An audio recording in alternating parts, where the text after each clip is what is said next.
organizuar dhe për korrupsionin.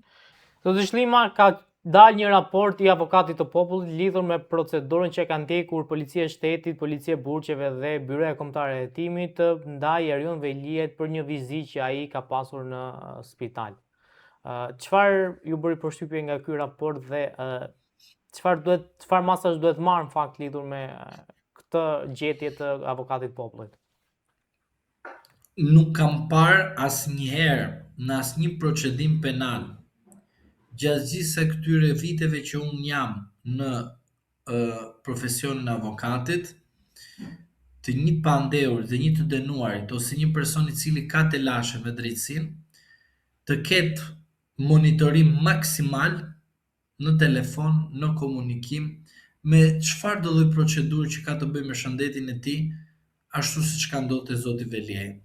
Është hera e parë që prokurori ka kaq shumë investim të merret akoma çfarë bën ti brenda burgut. Kjo quhet smundje. Pra, o prokurori është i smur, ose personi në të vërtetë që ka kriminal dhe nuk që ka kryetar bashkie. Sepse unë nuk mund t'i përkthej kësaj ngjarje një do të thoj një këmbvështrim tjetër. Sepse nuk mund të imagjinoj unë që një kryetar bashkie të monitorohet pasi futet në burg dhe është në monitorim absolut të shtetit, ky person të investohet që të monitorohet vazhdimisht dhe e drejta e jetës, e drejta e fjalës dhe të drejtat e tjera të cilat janë të garantuara në konvent, me një vendim të një prokurori, ky person t'i humbasë këto të drejta. Kjo quhet smundje në aspektin procedurial. Pra do të thotë që personi që bën këtë veprim nuk është mirë. Kjo do të thotë Policia e Shtetit, Policia BKE-ja, prokurori, Ministria e Drejtësisë që ka drejtorinë e burgjeve. Pra, kjo është një smundje e brendshme. Dhe kjo smundje e brendshme është për inat të brendshëm. Se s'ka logjik tjetër të më thotë mua që zoti Veliaj i paraburgosur të bëj veprime të dalë nga burgu. Dhe skenaret e famshme që është parë që zoti Veliaj do të ikte nga burgu, do arratisej, do bënte veprime të jashtëligjshme dhe të palishme, për mendimin tim i shikoj me rezervim dhe e them përsëri që unë zotin Veliaj nuk e kam votuar kurrë dhe s'ka pse ta votoj, në kuptimin që njerëzit mos mendojnë që unë po i bëj freskë zotit Veliaj, por mënyra se si kanë proceduar edhe me vajtjen e personit, për shëndetin e tij dhe ajo që unë kam dëgjuar, nuk e di a është e vërtet pra është e vërtet, të shkoj dhe të jetë në te doktori, ku është një e drejta e tij, është një sekret privat dhe të ketë në prezencë punojës policie që ta ruaj në momentin ku personi bën analizat, kjo është e tmerrshme, nuk është thjesht të mendosh për një shtetës së drejtës, por është e tmerrshme që të shkosh të vizitosh personi për shkak të monitorimit, thotë që është më i lartë, pra më interes ka monitorimi personit mos të arratisej, se sa analizat të personit ku duke cënuar sekretin e shëndetit. Prandaj, ajo që unë mendoj është kjo që rasti i zotit Veliaj, për mendimin tim cënon të drejtat e Konventit Evropian të drejtat e njeriut dhe përveç kësaj nuk jemi një shtet normal, jemi një shtet i cili jemi e përbërët nga persona të smur psiqik, të cilët kanë problem me veten e tyre. Zoti Shlima, besoni që këto favorizime ose këto gafa që janë bërë, po themi nga institucionet drejtësisë, shkojnë në favor të zotit Veliaj dhe ai mund të përfitojë prej tyre dhe të rigjej lirin, pra të dalë nga burgu? Jo, zoti Veliaj nuk përfiton nga këto, po zoti Veliaj përfiton vetëm nga një ngjarje që i ka ndodhur kur ishte kryetar bashkie dhe nuk e punoi mirë sepse kishte besim të tepruar tek vetja e tij. Ajo që bën zotin Veliaj të fitojë në Gjykatën Evropiane të Drejtave të Njeriut ishte kur Partia Demokratike ishte nga protesta e parë deri në protestën 46 jashtë bashkisë, duke imponuar SPAK-ut që të bënte arrestimin që e pam të gjithë bashkë për zotin Veliaj, duke cenuar me këto protesta prezumimin e pafajësisë dhe duke dërguar SPAK-un të bënte aksionin e radhës për interes edhe të Partisë Demokratike dhe të zotit Rama, sepse zoti Veliaj, për të gjithë ata që din të kuptojnë në Shqipëri dhe jo ata të cilët din të imagjinojnë, Zoti Velia ishte personi që pas zotit Rama vinte në radhë dhe mund të merrte edhe drejtimin e Partisë Socialiste. Ndaj zotit Veliaj në procedimin e tij penal, ashtu edhe edhe për politikanë të tjerë, po për rastin konkret, flasim është cenuar prezumimi pafajësisë. Zoti Veliaj në aspektin ndërkombëtar mund ta luajë shumë mirë, edhe sikur gjykatat e vendit tonë ta dënojnë atë, sepse dihet qartësi që arfëmendësh këto gjykata do punojnë sipas interesit të spakut, që normalisht është një interes i kushtetutës së 1976-s në 104, kur prokurorit ishin mbi palët. Dhe mos harroni një fakt tjetër, që pas arrestimit të zotit Veliaj, zoti Rama tha publikisht që i dha zotit Dumani spatën, ndërsa sot me rastin e zonjës Balluku, zoti Rama ja ka hequr spatën zotit Dumanit dhe i ka thënë që tani jemi republikë parlamentare. Por duhet kemi parasysh diçka. Çfarë bëri që në rastin e zotit Veliaj zoti Dumani kishte spatën, sot zoti Dumani nuk e ka? Pra do thot, prezumimi i pafajësisë ekziston apo nuk ekziston? Ose rasti tjetër që ka burgaxhi pa vendim gjyqësor dhe ndërkohë kemi të paraburgosur më shumë se sa të dënuar.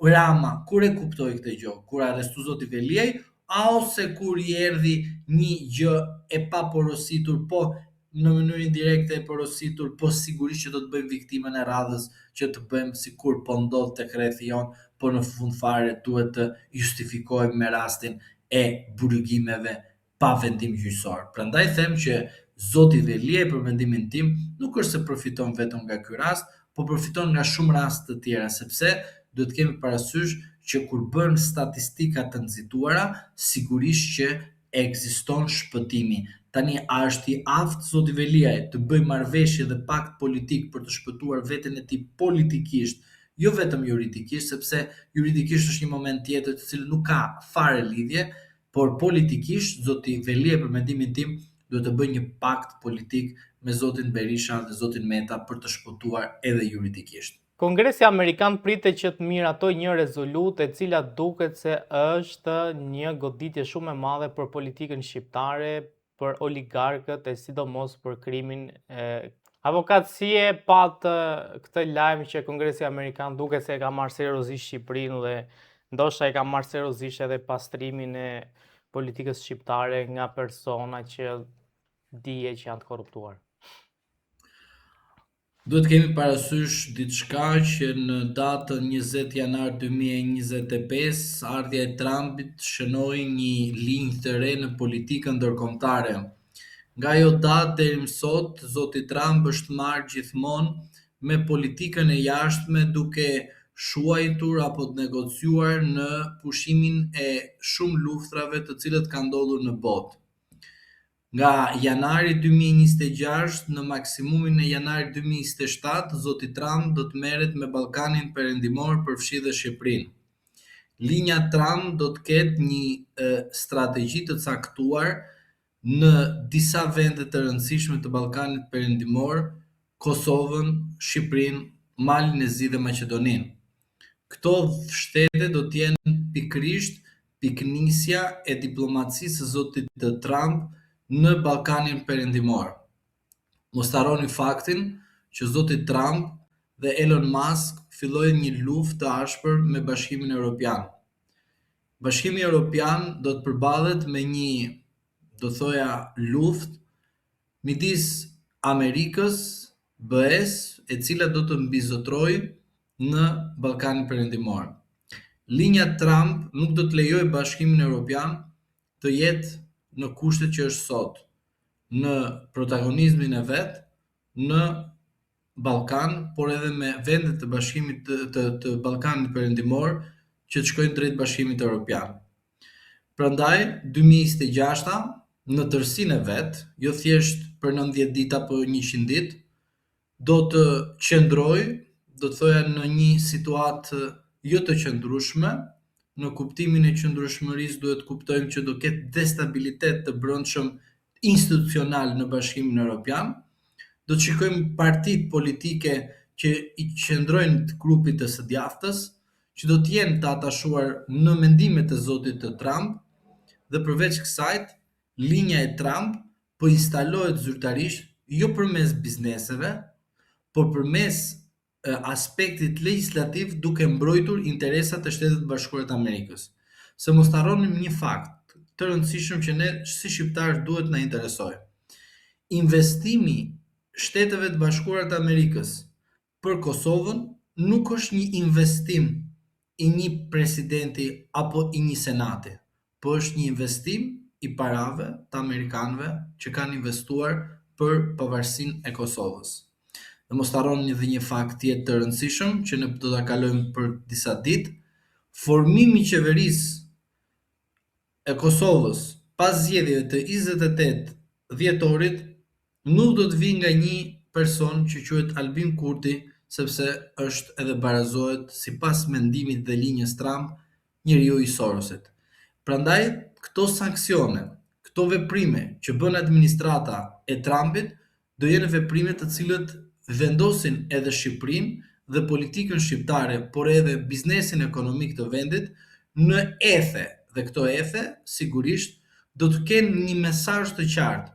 69 persona do të shpallen non grata, një pjesë e tyre do ta mësojnë publikisht, një pjesë tjetër do i refuzohet viza dhe përveç kësaj do t'i çohet një letër që në përmbajtjen e saj do të ketë pikërisht pse ndalohen të futen në Shtetet e Bashkuara të Amerikës dhe pse ato përbëjnë rrezik për interesat të kombëtare dhe federale të Shteteve të Bashkuara të Amerikës. Avokat, në cilët nivele mendoni që do jenë non gratat dhe çfarë do thotë kjo për Shqipërinë më konkretisht? Pra, çfarë pritet të ndodh pas këtyre shpalljes non gratave?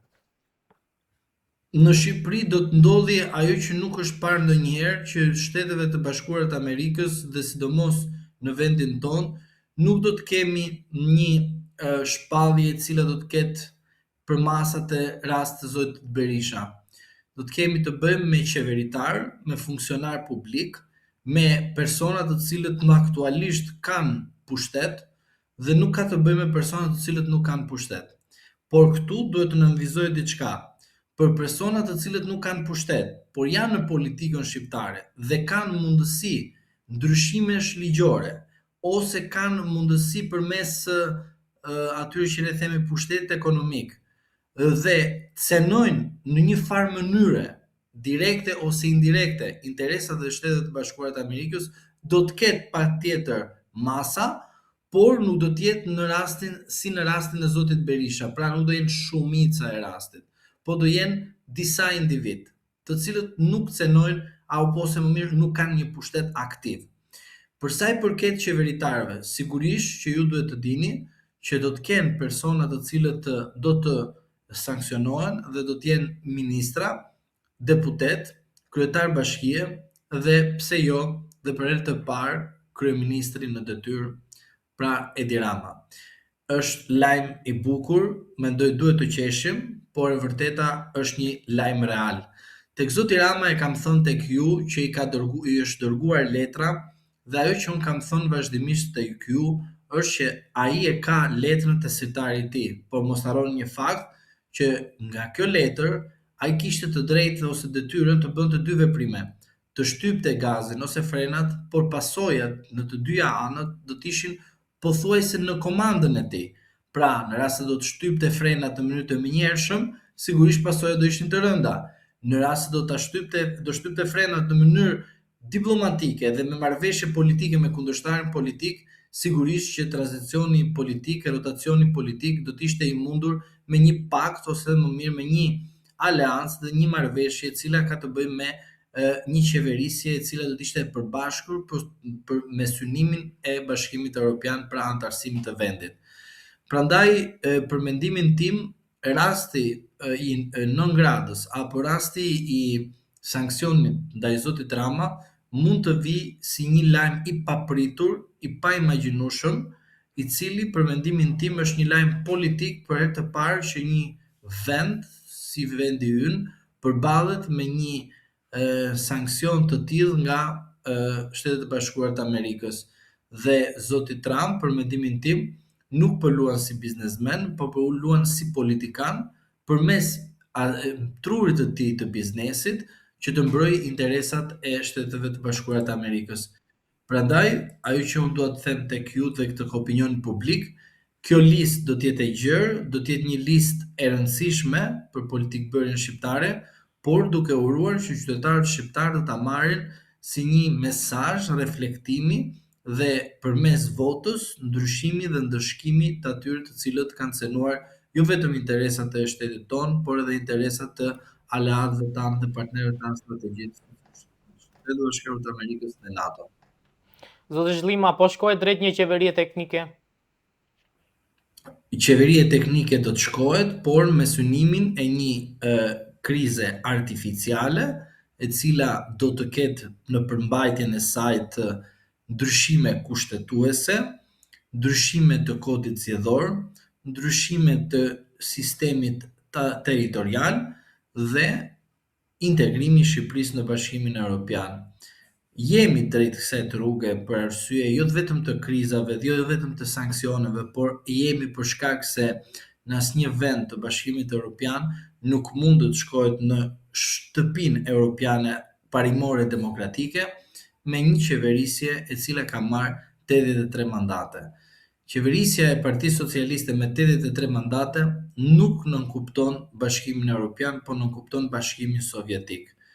Qeverisja ose qeveria teknike do të shërbejnë për ndryshimet kushtetuese dhe të një pakti të madh politik që sigurisht që do ta bëjë Partia Demokratike me Partinë Socialiste, sepse janë parti tradicionale që janë në politikën shqiptare. Dhe mos harroni një fakt tjetër që është tepër i rëndësishëm dhe s'duhet ta harrojmë, është se në 11 maj, pavarësisht se si SPAK-u bëri veprime duke arrestuar dhe duke proceduar persona brenda dhe jashtë Partisë Socialiste, opozitar të ndryshëm, pati rezultat që ishte 83 mandate. Pra, nga 83 mandate, nga gjithë këto arrestime, qytetarët shqiptarë në 11 maj thanë që në politikën shqiptare duan të qëndrojë Partia Socialiste, Partia Demokratike, Partia e Lirisë. Duan të themi Shqip ashtu siç duan shqiptarët. Edi Rama, Sali Berisha dhe Ilir Meta të ekzistojnë ende në politikën shqiptare, sepse populli jon në një farë mënyre ndëshkoi ose nuk aprovoi ardhjen e prurjeve të reja politike që janë partitë e reja dhe persona të cilët ne i pam fare mirë se si njëri u bë avokat i popullit dhe tjetri është sot për të justifikuar dështimin zoti Lapaj është përpara kryeministrisë për të thënë që unë do të rrezoj Edi Ramën. Prandaj, ajo që unë dua të them është kjo, që një qeverisje teknike do bëhet pikë së pari kur Partia Demokratike do të jetë gati të marrë me vete të gjithë aspektin opozitar, përfshi zotin Lapaj, përfshi dhe pjesëtar të tjerë të partive të tjera opozitare, me qëllim që Shqipëria të ketë një model amerikan i mirë kontrolluar me dy parti kryesore, Partinë Socialiste dhe Partinë Demokratike. Ky është skenari më i fundit për sa i përket një qeverisje teknike, por qeveria teknike do të jetë me synim integrimin e Shqipërisë në Bashkimin Evropian. Pra nuk do të jetë thjesht sepse erdhi Amerika na dha disa goditje, por justifikimi është që është momenti të reflektojmë të gjithë sepse duhet të shkojmë në Bashkimin Evropian.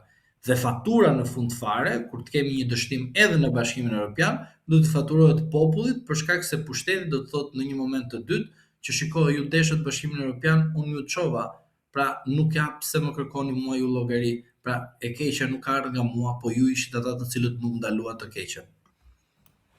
Zoti Zhlima, ka ndalë disa përgjime lidhur me Belinda Ballukun dhe Vis Berberin, ku mes tyre flitet në fakt për një takim që ka pasur ajo me Bashkim Ulajn, një prej biznesmenëve në Shqipëri, i cili ka marrë edhe për të ndërtuar rrugën Thuman Kashar. Ndërto, Balluku shpreh që atit i kanë bërë nderin e jetës dhe ai do jetë ushtari i on. Si e cilësoni këtë raport të Ballukut me biznesmenët të cilët marrin tendera tek ARSH-ja? Duhet të keni parasysh diçka. Këto fakte të cilët kanë dalë në publik duhet të vërtetohen me një vendim të formës prerë. Por duke marrë si referencë të këtyre indicjeve, është treguesi i qartë që pushteti aktual i marrë nga zoti Rama me 83 mandate nuk ka ardhur si pasojë të një programi meritokratik, të një programi me platformë, të një programi i cili ka të bëjë me qytetarët, por ka të bëjë me interesa të caktuara. Dhe këtë nuk e prisja kurrë që të ndodhte nga një parti që quhet Parti Socialiste, sepse ka humbur destinacionin e saj politik. Dhe mos harroni faktin që Partia Socialiste ka humbur destinacionin politik për shkak se ka harruar fjalinë moral dhe fjalinë meritokraci. Qëndrimi në pushtet nga 2013 deri më sot është një tregues i qartë që Partia Socialiste ndodhet në situatën e saj më të vështirë dhe më të pa imagjinueshëm në rast të marrim në aspektin më të mirë, në aspektin politik që flasim, që një parti në momentin kur do të humbasë në çdo moment pushtetin, do të jetë më e coptuar dhe më e shkërmoqur se sa nuk ka qenë asnjëherë Partia Demokratike. Prandaj, kjo lëvizje ose ky tregues i këtij mesazhit na tregon që si një zëvendës kryeministre jep pasurinë publike, këtu do ta marrim në aspektin qytetar, pra se si një person që është futur në punët e brendshme të vendit e përdor shtetin, përdor burimet tona si pronë private duke dhënë PPP tek biznesmen. Nuk kam të bëj këtu me rastin e procedurës, sepse duhet keni parasysh diçka. Procedura e marrë nga ky person sipas ligjit është e rregullt. Pse? Sepse do plotësoj patjetër kriteret. Sepse mund të jetë edhe i paralajmërim që këto janë kriteret. Pra, informacioni fillestar dhe paraprak se këto janë kriteret, bëu gati dhe merre. Por, ajo që është e çuditshme është kjo. Përse duhet të jepet një PPP e tillë duke synuar që ky do të jetë ushtari jon dhe ky do jetë për ne te joni sepse këtit i dham ne këtë PPP që do na ketë borxh gjithë jetën. Pra, te ky mesazh nuk do kuptoni që borxh për Partinë Socialiste. Borxh për Belinda Ballukun, po. Pra, zonja Balluku po përgatiste terrenin e saj se si të merrte këta individ që janë pushteti ekonomik dhe të ja atashonte rreth vetes së saj. Duke ardhur në këtë informacion zoti Rama, që kjo përdor këto biznesmen si për interes të zotit Rama që të marri pushtetin për herë të katërt, por ashtu edhe për interesin e zonjës Balluku, e cila thot me largimin e Edi Ramës, sepse sa do rri ky, do plaket në karrike, unë do jem ajo që do ta çoj para kohë në shtëpi. Pra, ajo nuk ka menduar që ja kanë bërë qokën apo i kanë bërë nderin për Partinë Socialiste. Por kjo qokë ka ardhur nga Belinda Balluku në raport me këtë biznesmen.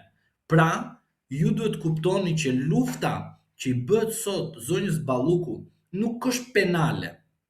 Është leadershipi, pra është ajo që ne themi vazhdimisht fuqia.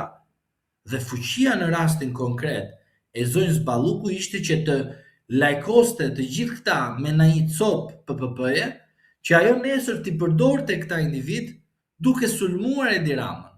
Pra prandaj ju them, procedimi i zonjës Balluku nuk është thjesht vetëm një procedim i cili është në këtë fazë që ajo po goditet nga një institucion i pavarur, por është thjesht loja e rrezikshme që kam thënë tek ju, e cila ka për detyrë të heqë zonjën Balluku me procedurë nga duart e zotit Rama ose nga këmbët e zotit Rama, sepse zoti Rama për shkak të pengmarrjes në rrethana të tjera të prapaskenës, të cilat ende nuk kanë dalë në publik ashtu siç duhet, ka detyrime ka zonjës Balluku. Dhe prandaj del ky lajm që pse zoti Rama do nesër kur të marri momentin e tij të dalë në publik dhe thotë që po isha viktim, pra të viktimizohet përsëri, duhet të dalin këto fakte që të përdori ai dhe thotë e shikuat çfarë ishte rasti Balluku, pra ajo punoi që të godiste Partinë Socialiste. Po tek emri Partia Socialiste Rama përfshin edhe veten e tij, po nuk e thot drejt për së drejt, do ta thot në mënyrë indirekte duke sajuar dhe justifikuar rastin e asaj që ne themi gjithmonë të marketingut të tij për vetë mbrojtje dhe mbrojtje. Prandaj them që ky mesazh nuk është mesazh që është për Partinë Socialiste, është për zonjën Balluku që nesër pas nesër të ishte kundërshtarja ose personi që do t'i merrte karrikën zotit Rama. Zoti Zhlim, a pritet që të dalin përgjigje të tjera lidhur me këtë dosje? Po, e pres për arsye se kam thënë tek ju më përpara dhe për i përsëris. Duhet keni parasysh diçka. kur unë dhe ju kemi pushtet, pushteti jonë është i fuqishëm. Ne të dy nuk kemi se si të spionojmë njëri tjetrin për shkak se kemi bërë një pakt, kemi një marrëveshje dhe në rast se spionojmë njëri tjetrin do djetë në një situatë të cilat do të na rrëzojnë me njëherë nga pushteti. Çfarë përdorim të dy, veç e veç, çfarë?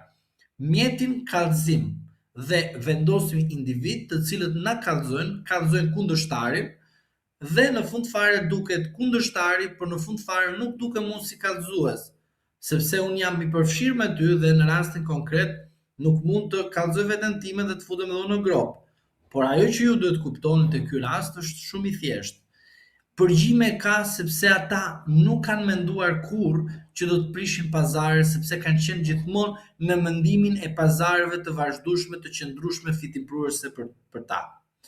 Por në një moment kur prishet marrëveshja, sepse marrëveshja në çdo moment mund të prishej, atëre funksionon rasti që ne themi kallëzimi, prokuroria heton dhe në fund fare gjen përgjime, sepse fillon edhe bën sekuestrime. Po si do të bëj prokuroria sekuestrime dhe përgjime kur nuk ka indicje? E dini ju çfarë po bëj unë tani në këtë momente? Jo. E di unë çfarë po bën ju në këtë momente? Jo. Pra, duhet kemi parasysh që diçka ka ndodhur dhe diçka që ka ndodhur është e përgjuar rreth oborrit. Pra nuk mundet një person jashtë oborrit të di çfarë ke bërë ti brenda tek oborri jot. Pra ose ai duhet ketë marrë pjesë, ose ai duhet ketë bërë diçka që ka të bëjë me mënyrën edhe marrëdhëniet me njëri tjetrin, sepse përndryshe nuk mëson asnjëri për asnjë person rrethana kaq shumë të veçanta. Pra, nuk kuptohet qartazi që ka përgjime të rënda, por këto përgjime nuk po i nxjerr prokuroria. Dhe ajo pyetje që duhet të lindë e natyrshme është kjo: pse prokuroria po bën marketing në rastin e zonjës Balluku dhe pse prokuroria në rastin e zotit Veliaj bëri çfarë? Lëshim të çdo akti për ta marrë të gjithë mediat edhe duke lançuar dhe duke goditur zotin Veliaj. Pse ky diferencim? Pse kjo mbrojtje ndaj zonjës Balluku? Pse po mbrojt zoti Rama në mënyrë të atill dhe në rastin e zotit Veliaj ishte në shesh o vlla të dalin të gjitha dhe s'ka rëndësi?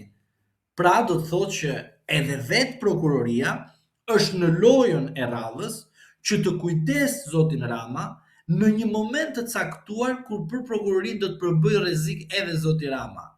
Por ju duhet keni parasysh që në përgjime është edhe zoti Rama.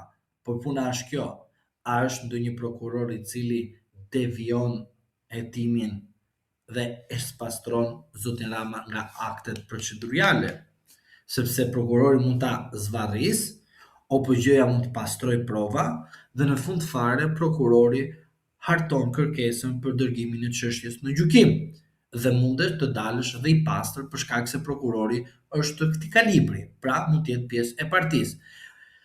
Duke marrë këtë si referencë të përgjithshme, unë po ju them që po ka përgjime ambientale, të brendshme, të jashtme, por puna është kjo, që u prish pazari dhe ai që spionoi është brenda rrethit dhe jo përtej rrethit.